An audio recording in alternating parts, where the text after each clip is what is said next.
My immense army marched into Babylon in peace, and I did not countenance any menace throughout the whole of Sumer and Akkad. I soothed their fatigue. I released them from bondage. Marduk was pleased. Cyrus Cylinder, line 24 to 26.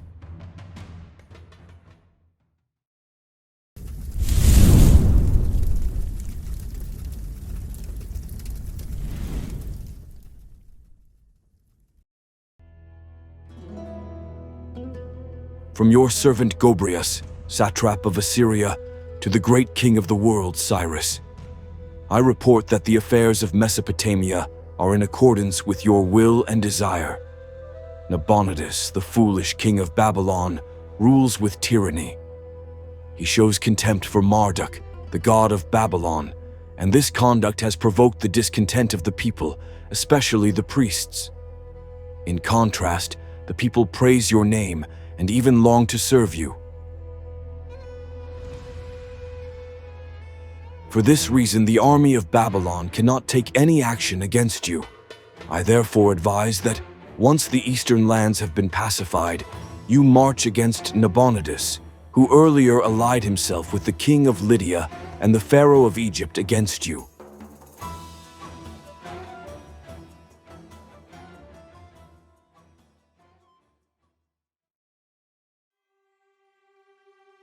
Between 546 and 540 BC, Cyrus the Great succeeded in bringing the eastern territories as well as the Greeks of Asia Minor under his authority.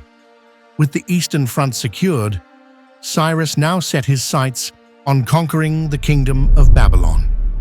The Babylonians, having earlier allied themselves with Egypt and Lydia, had made their enmity toward Persia plain, and now the time had come for Cyrus to end, once and for all, the threat they posed.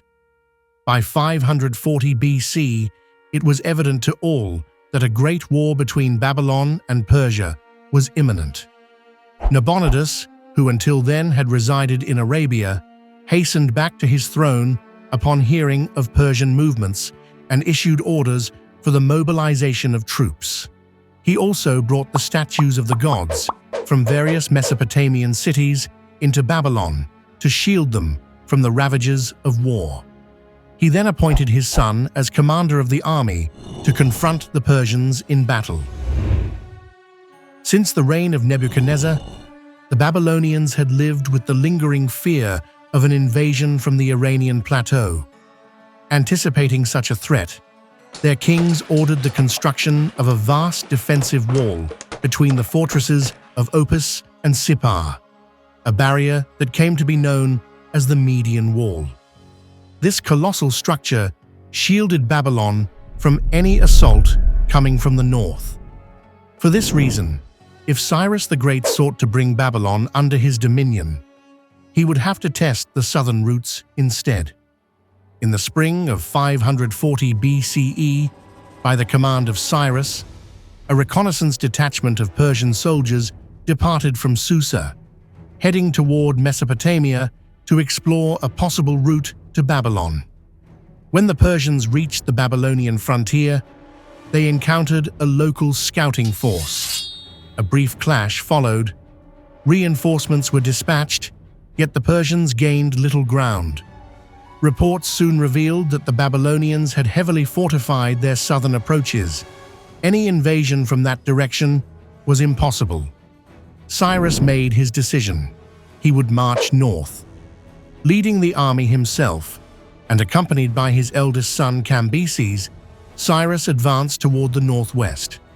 Ahead of them loomed the greatest obstacle of all, the Median Wall and the twin strongholds of Opis and Sippar. Here, Cyrus displayed the brilliance that would define his campaigns. To bypass the Babylonian defenses, he directed his army toward the Gyndes River, intending to cross the shallower branch of the Tigris, outflank the Median Wall, and draw the Babylonian army into open battle. But when the Persians reached the river, Cyrus was met with an unexpected challenge. The Gyndes was far deeper than he had anticipated. Determined not to turn back, he ordered his engineers to act. On both banks, they dug 180 channels, diverting the waters and lowering the river's depth until the troops could cross. The plan succeeded, but at a cost. The long delay robbed Cyrus of the element of surprise. With winter setting in, he was forced to suspend the campaign and wait for the coming of spring. With the coming of March, the Persian host once again marched along the same route toward the heart of Mesopotamia.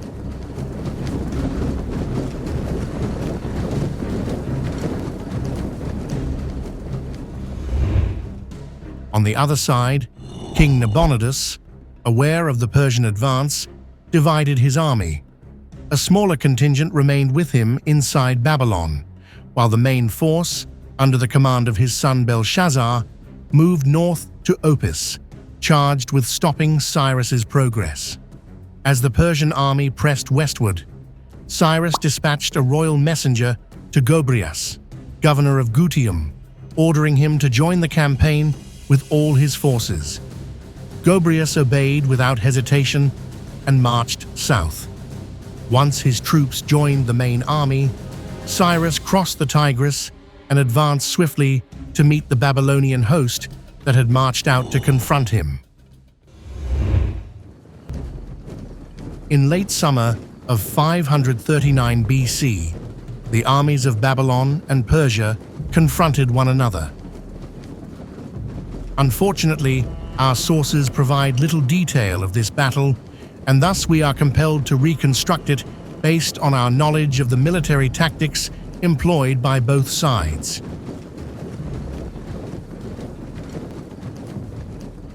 Belshazzar arrayed his army upon the plain before the city.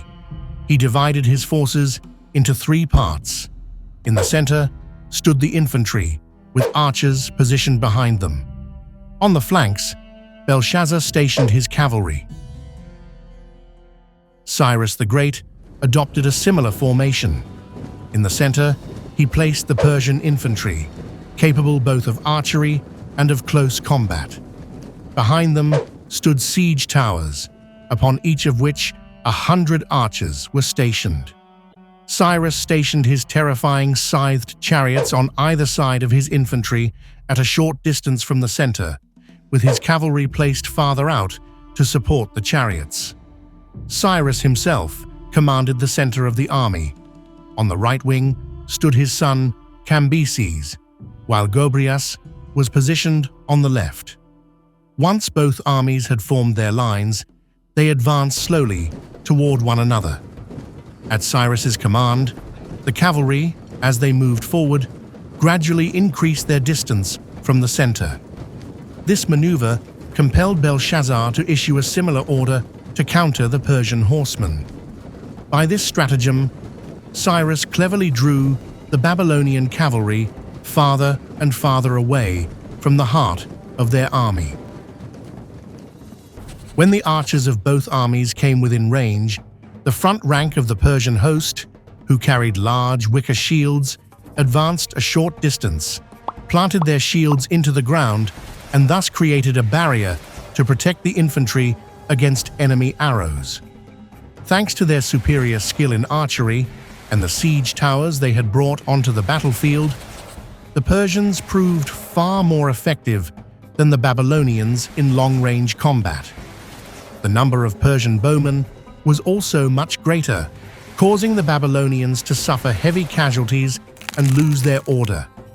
Meanwhile, the Persian cavalry charged swiftly against the Babylonian horsemen. A fierce clash of riders ensued. With the Babylonian cavalry fully engaged, Cyrus gave the order for his scythed chariots to advance. From both flanks, they struck into the Babylonian center, cutting down many in their path. As the chariots tore through the enemy lines, the Babylonian infantry was thrown into severe disorder. At this moment, the Persians laid aside their bows, seized their spears, and charged upon the Babylonians. With each passing moment, the Babylonians found themselves in a worse position. The heart of their army was pressed on three sides, and their surrender seemed imminent. Belshazzar, realizing that if the battle dragged on his defeat would be certain, immediately ordered a retreat into the fortress of Opis. The Babylonians withdrew in haste and took refuge within its walls.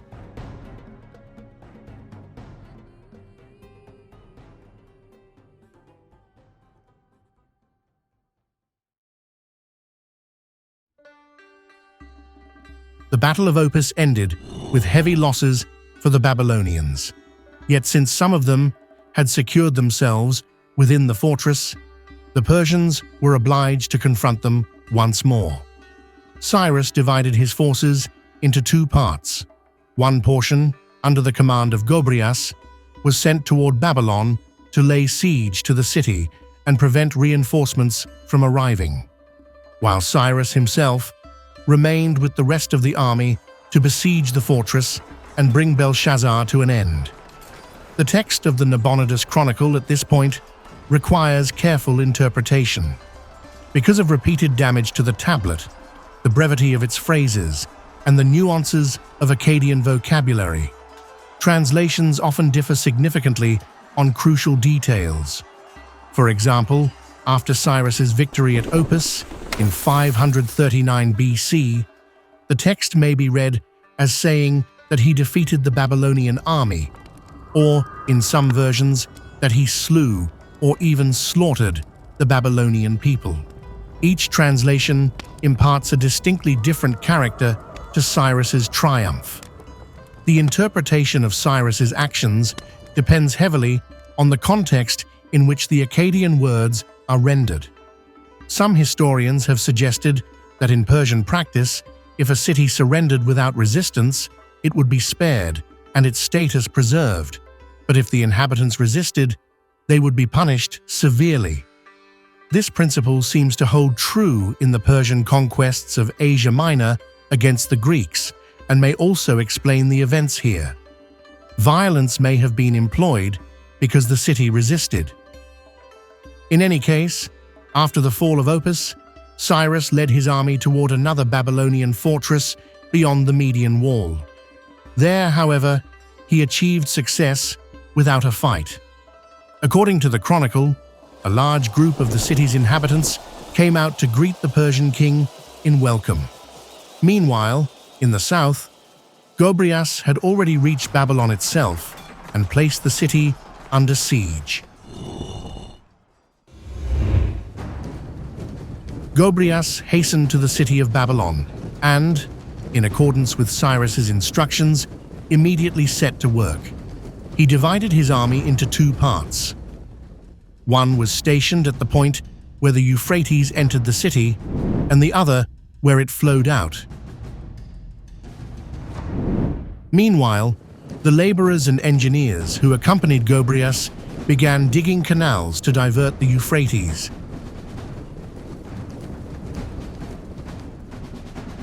Making use of channels that earlier Babylonian kings had cut in order to lower the river's depth, they redirected its waters into an artificial basin, which by now had become a marsh.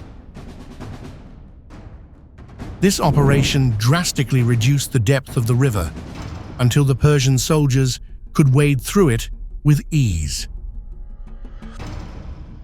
When the water level had fallen, the Persian troops entered the river and made their way into the city along its course. By Cyrus's order, the soldiers were forbidden to harm the inhabitants. They dispersed through Babylon, seeking Nabonidus, with the aim of securing a swift and bloodless victory. The Persian operation was so swift and unexpected that some of the inhabitants in the city center were entirely unaware that the Persians had already entered. The Babylonian soldiers, seeing that resistance was futile, laid down their arms before the Persians and surrendered.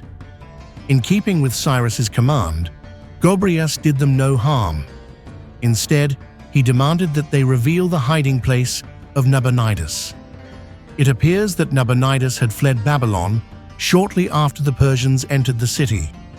Thus, on the 12th of October, In 539 BC, the city of Babylon fell to the Persians without bloodshed. Gobryas was able to take the city of Babylon with ease, in full accordance with the instructions of Cyrus the Great, though Nabonidus escaped his grasp. Gobryas immediately pursued the fugitive king and captured him before he could reach Nippur. Returning to Babylon, he prepared the city for the entry of Cyrus.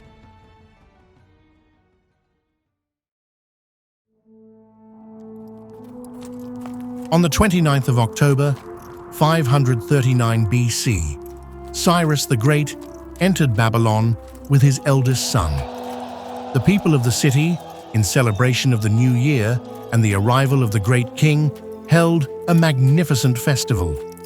They came forth to greet Cyrus and his companions, scattering flowers before their path. With heartfelt devotion, they hailed the great king, overjoyed beyond measure, believing Cyrus to be the chosen one of their god Marduk. Cyrus entered Babylon and ordered the inscription of his famous cylinder, today often regarded as the world's first charter of human rights, though in truth it should be understood in the context of royal inscriptions of the time, serving as a form of political propaganda. By Cyrus's command, the statues of the gods that had been seized from other cities and brought to Babylon were restored to their sanctuaries. Temples that had fallen into neglect under Nabonidus were repaired. The Jews and other peoples who had been brought to Babylon as captives in the time of Nebuchadnezzar were liberated and returned to their homelands at Cyrus's expense. Toward Nabonidus, the defeated Babylonian king, Cyrus acted with kindness, appointing him as satrap of Carmania. Here was the ethos and approach of King Cyrus. Unlike the kings before him, he showed compassion toward all people and ruled with justice.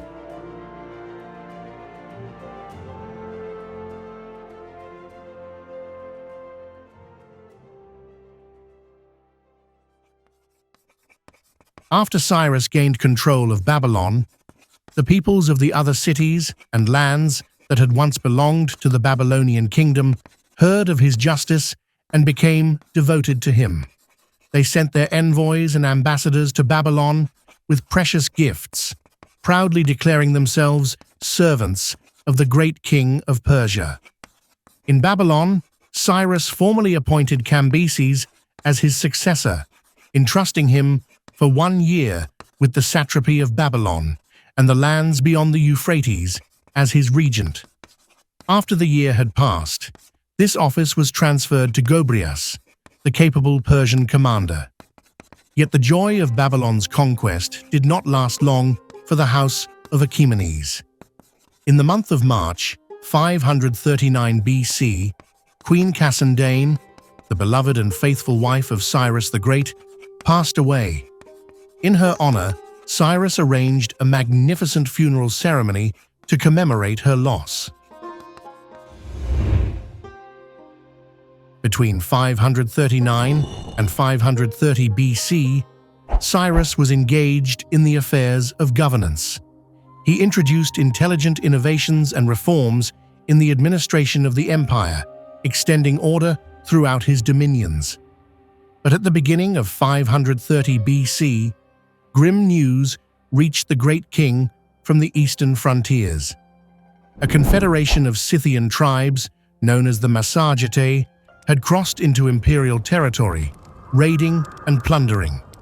Cyrus, who, according to some sources, was 50 years old at this time, while others claim 70, gathered his army to march against these foes. The next episode will focus on the last campaign of Cyrus the Great and the final days of his life. So make sure to subscribe and turn on notifications to be informed as soon as the new episode is uploaded.